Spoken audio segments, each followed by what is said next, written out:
The sun beat down hard on the cracked pavement of a small southern town, where old habits still lingered like dust in the air. On that particular afternoon, the streets seemed quiet. Too quiet. It was one of those moments where something just felt off. You ever get that feeling like the air gets heavier right before everything changes?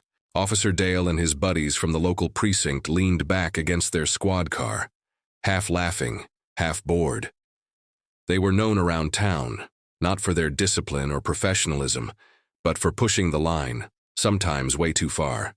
So, when they saw a young black man walking alone near the edge of an old alley behind the station, they didn't see a person. They saw an opportunity for a joke, a cruel one. They didn't ask questions. They didn't even bother with names. They tied him to a light pole behind the building, laughing like it was a prank, like it was nothing. They thought they were just having a little fun, the kind that never has consequences in a town where they'd always gotten away with more than they should have. But what they didn't know, what would shake the entire department and the town, was that the man they humiliated wasn't just some stranger. He was their new police chief, a man with a past rooted in strength, patience, and leadership, a man who had returned not just to serve, but to change everything.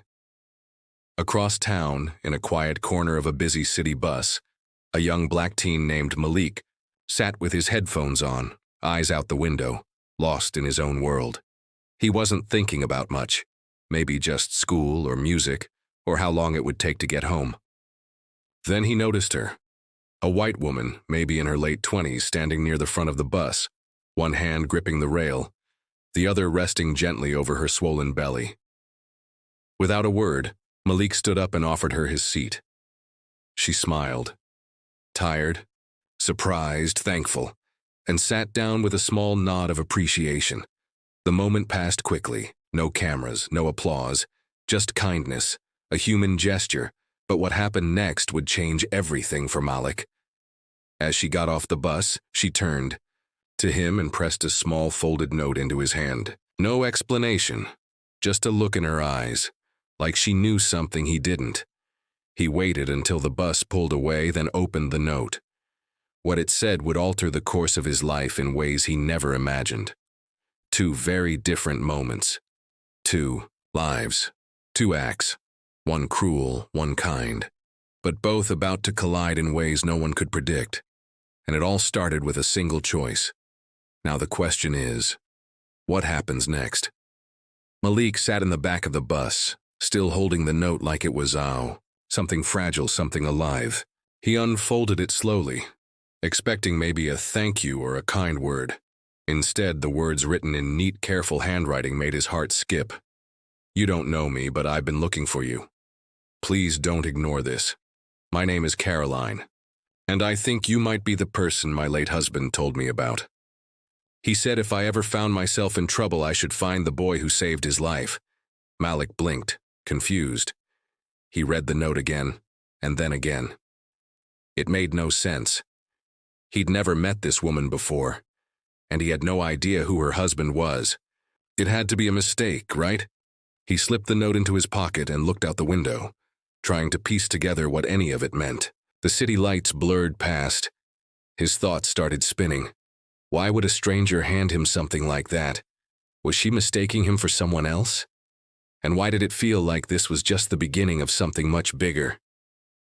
Back in the small town, the tension inside the station had shifted completely. Word had started to spread, slow at first, like a rumor people didn't want to believe. The man the officers had tied to the pole that afternoon, he wasn't just anyone. His name was Jerome Carter, and by the end of the week, every officer in that department would know his name. Jerome had served in bigger cities.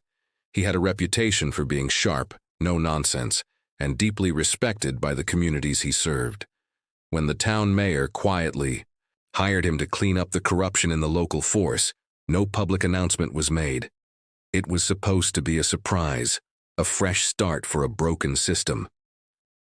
But that surprise turned into something uglier the moment Jerome showed up early, unannounced, and ended up in the hands of the very men he'd been hired to oversee. He hadn't fought back. He hadn't said a word. He simply stood there, tied up watching. And it was that silence that rattled them the most. His calmness, his eyes that saw everything. Jerome knew better than to react in the moment. He had learned the hard way through years of experience that power doesn't always, need to shout. Sometimes it's quiet, sometimes it watches, and sometimes it waits for the right moment to strike. At home that night, Jerome sat at his kitchen table, going over the files he'd already started collecting. Records, complaints, names, faces. The department had been in the dark for too long. But not for much longer. He picked up his phone and made one quiet call, to a woman he hadn't spoken to in years.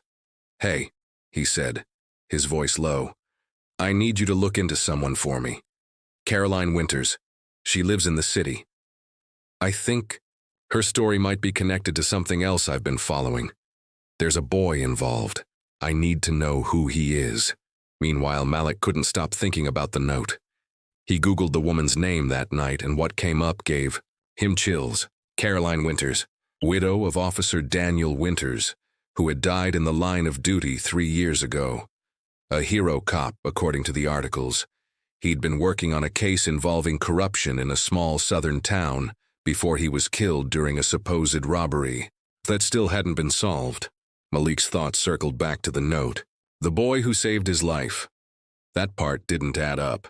He'd never saved anyone. He was just a normal teen trying to stay out of trouble, keep his head down, make his mom proud. The closest he'd come to anything like that was a weird moment 2 years ago when he'd stepped in to help a man who was being hassled outside a convenience store. He barely remembered it. He hadn't thought it mattered. But maybe it did. The next day, Malik found himself standing outside a quiet bookstore on the edge of town. The address written in the corner of the note. The door creaked as he pushed it open. It smelled like old pages and dust, and there was only one person inside, Caroline. She looked up and smiled like she'd been expecting him. "I didn't think you'd come," she said softly. Malik hesitated. "I don't know what this is about. I'm not who you think I am." She studied him carefully. "Maybe not. Or maybe you don't know who you are yet." Her words sat heavy, in the air. She handed him a box, plain, cardboard, taped shut. "He left this for you," she said. "He told me you'd find your way to me when the time was right." Malik looked down at the box, confused and nervous. Inside were newspaper, clippings, old photographs, and a small notebook filled with names. Notes in Daniel's handwriting. And on the last page, one sentence. "If something happens to me, find Malik. He's the key." At the same time, Jerome was making quiet moves. He'd already identified 3 officers in his new department with long histories of complaints, swept under the rug. The same 3 who'd tied him up without knowing who he was. He wasn't out for revenge, but justice? That was different. He needed help, though. Someone outside the system. Someone who wasn't afraid to dig deeper. He just didn't expect that help to come in the form of a teenage boy from the city. The pieces were beginning to fall into place, even if neither of them could see the whole picture yet. A corrupt department, a dead officer, a mysterious connection. Between 2 strangers from completely different worlds. And somewhere in the middle, the truth waiting to be uncovered. But as the sun set on both sides of the story, one thing was clear. This was no coincidence. Something bigger was happening, and it was only just beginning. Malik sat on the edge of his bed that night, the box open beside him. He had gone through every page, every note, every scribbled thought Daniel Winters had left behind. Most of it didn't make sense. Cryptic messages, phone numbers with no names, words like leverage, cover-up, Jerome C. Some pages were torn. Others looked water-damaged, like they'd been hidden or destroyed, and then saved at the last second. He couldn't stop thinking about that last sentence. Find Malik, he's the key. Why him? He didn't feel like any kind of key. Just a regular kid with too many questions and a heart that beat faster every time he stepped outside. But something was shifting. He could feel it. Like he'd been walking down a normal road his whole life, and suddenly someone pulled a curtain back to show him the entire street was part of something bigger, something hidden. Meanwhile, Jerome was running out of time. Word had gotten around the department that a new chief was coming, but nobody had connected the dots yet, not publicly anyway. Behind closed doors, things were different. The officers who had tied him up that afternoon were starting to sense something wasn't right. Officer Dale, the one who usually took things too far, was the first to feel the walls closing in. He had started noticing odd things, his computer freezing, papers missing from his desk, files he thought were buried showing up again. One night, he even found a photo on his windshield, an old image of him from a bar fight years ago, one that had been sealed in internal affairs. There was no note attached, just the picture. That was enough. He knew someone was digging. Back Sunday, in the city, Malik went to see Caroline again. He had more questions than answers now, and she was the only one who seemed to know something, anything. "Why did he trust me?" Malik asked, holding up the notebook. Caroline looked tired but steady. "Because he saw something in you. He never said exactly what, but he talked about you like you were the last piece of something. Said you reminded him of himself when he was younger. Said you were brave when it counted." Malik frowned. "I don't remember doing anything brave." She smiled a little. "Most people don't. Until they have to be." He didn't know what to do with that. The deeper he read into the notes, the more one name kept showing up: Jerome. At first, he thought it might be another officer, maybe someone involved in Daniel's death. But then he found a note folded into the back of this notebook, just 2 lines. "If I don't make it back, trust Jerome Carter. He's one of the good ones." Malik didn't know who Jerome Carter was. Not yet. But something told him he needed to find out, and fast. At the same time, Jerome had begun trailing the 3 officers from a distance. He didn't make contact. He didn't confront anyone. He just watched, gathered, waited. Every detail mattered. Who they talked to, where they went after hours, what they were trying to hide. He also knew he wasn't the only one watching. Someone else was moving in the shadows. Someone who wanted all of this to stay buried, and they were starting to get nervous. One night, Jerome came home to find his apartment door cracked open. He froze, quietly stepped inside.